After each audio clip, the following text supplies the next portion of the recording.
السلام علیکم ورحمۃ اللہ وبرکاتہ۔ حامدا و مصلیًا اما بعد، ناظرین کرام، کیا آپ جانتے ہیں کہ انسان جب نماز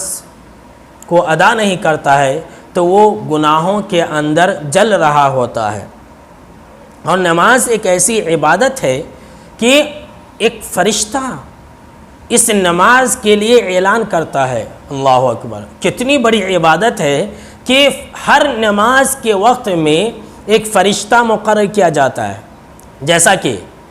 صحیح الترغیب و ترہیب کے اندر یہ حسن درجے کی روایت ہے، حدیث نمبر 358۔ انس بن مالک رضی اللہ تعالی عنہ راوی حدیث کہتے ہیں کہ آپ صلی اللہ علیہ وسلم نے فرمایا کہ ہر نماز کے وقت میں،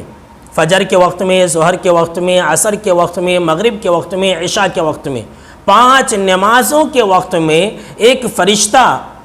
یہ اعلان کرتا ہے، یا بنی آدم قوموا، کہ اے انسانوں، اے آدم کی اولاد، تم کھڑے ہو جاؤ، الی نیرانکم التی اوقدتموہا، اس آگ کو بجھانے کے لیے جس آگ کو تم نے اپنے گناہوں کے ذریعے سلگایا ہے، اس آگ کو بجھانے کے لیے تم کھڑے ہو جاؤ جس آگ کو تم نے اپنے پاپ کے ذریعے، اپنے گناہوں کے ذریعے بھڑکا دیا ہے۔ فَأَطْفِئُوهَا، لہٰذا اے انسانوں نماز ادا کرو اور اس آگ کو نماز کے ذریعے بجھا دو۔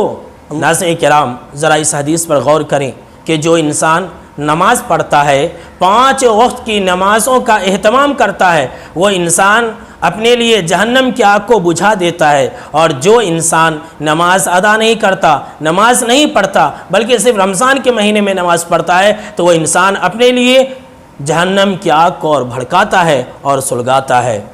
اس لیے ناظرین کرام، ہم اور آپ نماز کو لازم پکڑیں۔ اللہ رب العالمین سے یہ دعا ہے کہ اللہ ہم کو اور آپ کو نمازوں کا اہتمام کرنے والا بنائے۔